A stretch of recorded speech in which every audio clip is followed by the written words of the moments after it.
Bog da je dober dan, drage sestre, dragi bratje, bralke in bralci tednika Družina, spletnih portalov Aleteje. Danes v ponedeljek 5. postnega tedna smo zopet zmolili po vaših namenih, nekatere smo prijeli. Molili smo za Birmance s Planine, skupaj z Ano smo molili za sina in vse letošnje maturante, da bi resno in odgovorno pristopili k maturi.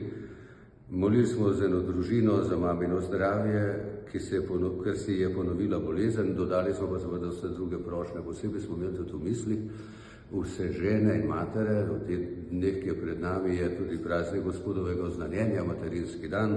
Smo veseli, mimogrede povem, pri nas smo včeraj vsem ženskam dali eno rožico, da pokažemo pozornost, da nekako cenimo ženski del človeštva, če tako malo v šali rečemo, in želimo, da bi vsi skupaj, tako ženske kot moški, v teh dneh, pa tudi sicer opravili svoje zemeljsko poslanstvo z eno tako močno vero, tudi z dejavnostjo, in da bi bili vedno odprti za Božje navdihe in jim sledili, tako kot je bil danes v Božji besedi poklican mladi Daniel in je opravil svoje poslanstvo. Želim vam lep in blagoslovljen dan in vse dobro.